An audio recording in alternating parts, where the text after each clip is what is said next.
جناب نبی کریم علیہ السلام مبارک فرمائی چې په رمضان المبارک کې یو بنده فرض موز ادا کی الله رب العالمین د ثواب یو په اویا باندې ورکړي 70 درجه دا فضیلت لري او جناب نبی کریم علیہ السلام مبارک فرمائی پر رمضان المبارک کې ته نفل ادا کی د دې ثواب داسې دی لکه چې تا فرض ادا کړي د نفل ثواب دا په فرض باندې میلاو شو اوس دا د دې عبادت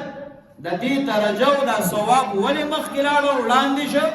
دا د رمضان المبارک په دې میاشت کې ادایګي کې او رمضان المبارک میاشت دا قیمتي میاشت ده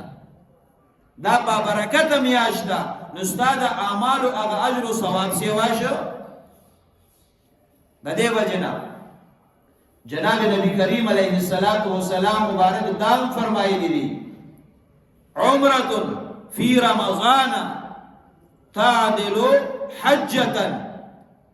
پر رمضان المبارک کی عمره کول دا د حج برابر ده اوس په عام روټین سره ته عمره کې تا د ثواب د عمره میلاویږي اوس دغه عمره چې په رمضان المبارک کې ادا کې نو تا د ثواب د حج میلاویږي اوس دې کې دا کمال او دا ترقی او دا لوی حیثیت چا پیدا کړ دا دغه د رمضان المبارک میاشت پیدا کړ جناب نبی کریم علیہ السلام مبارک چې کله د حج نه فارغ شو نو یو صحابیه ام سنان انصاریه رضی الله تعالی عنها حضور علیہ السلام مبارک دا غیده تپوسو کو وی ته حج ته ولې نه وتلې دغه صحابیه رضی الله تعالی عنها جناب نبی کریم علیہ السلام مبارک ته وی حضرت زه د خاوند د وجه نه پاتې شوم اوس د خاوند د وجه څنګه پاتې شوم او دغه صحابیه وی جناب نبی کریم علیہ السلام مبارک زمون دوه خاطر یو وخت باندې مونږه اوبر وباسو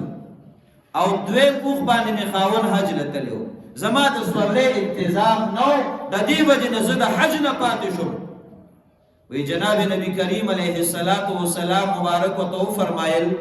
چې زما سره خو د حج کو نه ک د عذر د وجه نه پاتې شوې خو په رمضان المبارک کې عمره کول داسې دي چې دا ته حج کو او بیا داسې حج دی وکړو چې زما په مرګتیا کې اوس په رمضان المبارک کې عمره دا د حج برابر ده یا داسې حج داسې عمره دی وکړه چې د جناب نبی کریم علیه السلام سره د گویا حج ادا کړ دومره اجر او ثواب لري اوس دا دومره ثواب او اجر او فضیلت په سره واستو دا د رمضان المبارک د میاشتې راوستو